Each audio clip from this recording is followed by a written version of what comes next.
The hotel room in downtown Chicago smelled like old carpet and betrayal when I pushed the door open with a key that wasn't mine. Her laugh hit me first. Soft, familiar, intimate. Then his voice, calm, amused, like he belonged there. I didn't step inside. I didn't need to. The crack in the door showed enough. My wife, barefoot near the window, holding a book like it meant something, while a man in a pressed shirt leaned too close behind her. The city lights flickered across their faces. That's when it hit me. This wasn't random. This had been happening for a long time, and I had no idea who he was. If you genuinely enjoy our stories, please subscribe to the channel, tell us where you're from, and what time it is right now. It's always fascinating to know how far our story flows. It started with books. That's what she told me. Rare books. Collectibles. First editions, Emily said one night, scrolling through listings on her phone in our Chicago apartment. They're investments, Mark. Better than stocks. I believed her. She was always the smarter one. I worked long hours in construction management. Numbers. Deadlines. Concrete reality. She evolved. At least, that's how she framed it.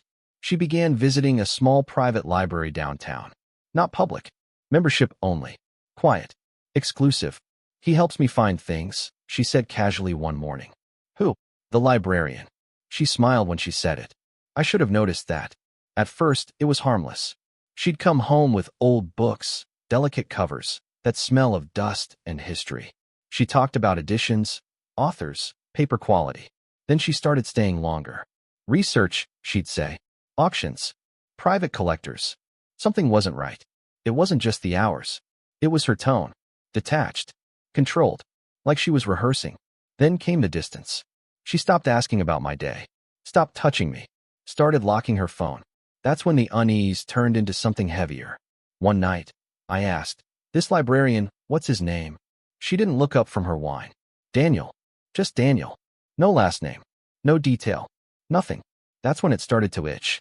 A week later, I drove by the library. Old building. Brick.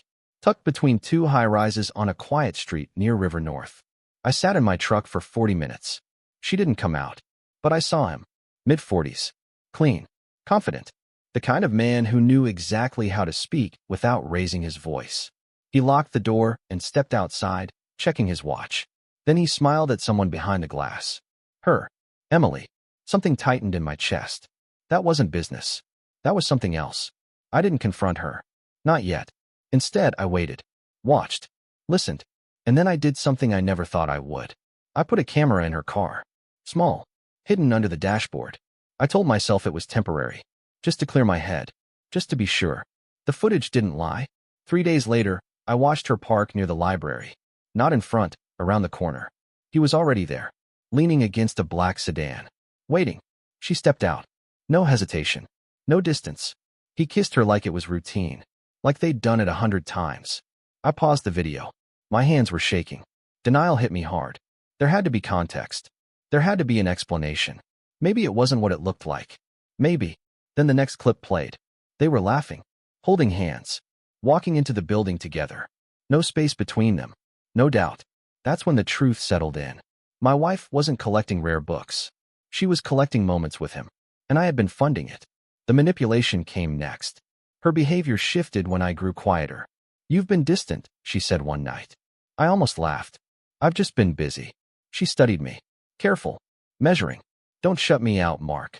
That was rich. She reached for my hand. I let her. Just to see how far she'd go. You know I love you, she whispered. The lie was smooth. Practiced. Effortless. That's when something inside me broke. Not loudly. Not dramatically. Just quietly. Like a switch flipping. I stopped reacting. Stopped asking questions. Stopped caring. At least, that's what she thought. Inside, I was changing. Becoming someone she didn't know. Someone colder. More precise. I hired a lawyer. Quietly. Downtown office. Glass walls. No nonsense. I handed him everything. The footage. The timestamps. The financial records. Because that's what she didn't realize. Those rare books. I paid for them. Every transaction. Every transfer. Every receipt. And Daniel, the librarian, he wasn't just helping her. He was advising her on investments. Using my money. That was the twist. This wasn't just an affair. It was financial betrayal. That gave me leverage. And I used it. I didn't confront them. I set a trap. The library hosted a private event once a month. Collectors, investors, quiet money. Emily insisted on going. This is big, she said. Connections matter. I smiled. Then let's go together. She hesitated, just for a second. Then she agreed. The night of the event, the place was full. Low lighting, soft conversations, expensive silence. Daniel was there. Of course he was. He saw me immediately. Recognition flickered. Then confusion. Emily froze beside me. Mark, what are you? I stepped forward, extended my hand. Daniel, right? I've heard a lot about you. He shook it. Firm, controlled. But his eyes were already searching, calculating. Good. Actually, I said, raising my voice just enough. I thought this would be the perfect place to clear something up. The room shifted. Subtle, but noticeable.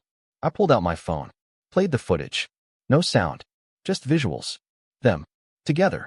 The parking lot. The kiss. The pattern. Emily's face drained. Daniel stepped back. Turn that off, he muttered. I didn't. See. I continued, calm, steady. I thought my wife was investing in rare books. A few people were watching now. Curious. Uncomfortable. But it turns out, I said, she was investing in you. Silence. Heavy. Unforgiving. And using my money to do it. That landed. Hard. The room changed. Respect turned to distance. Interest turned to judgment. Daniel's confidence cracked. Emily didn't speak. She couldn't. I lowered the phone. That's all, I said quietly. No shouting. No scene. Just truth. The aftermath was colder than I expected. The divorce was fast. Clean. Evidence does that. She lost more than she thought she would. Assets. Reputation. Access. Daniel? The library board removed him within weeks. Conflict of interest. Ethics violations. Funny how those things matter when money's involved. I moved out of Chicago 2 months later. New city. New routine. No books. No lies. Sometimes I think about that night. The way her face looked when everything collapsed. Not fear. Not regret. Just shock. Like she never believed I'd see it. Or worse, that I'd do something about it. I don't hate her. That part surprised me. Hate is loud. What I feel is quiet. Still. Final. Like closing a book you'll never open again. The end.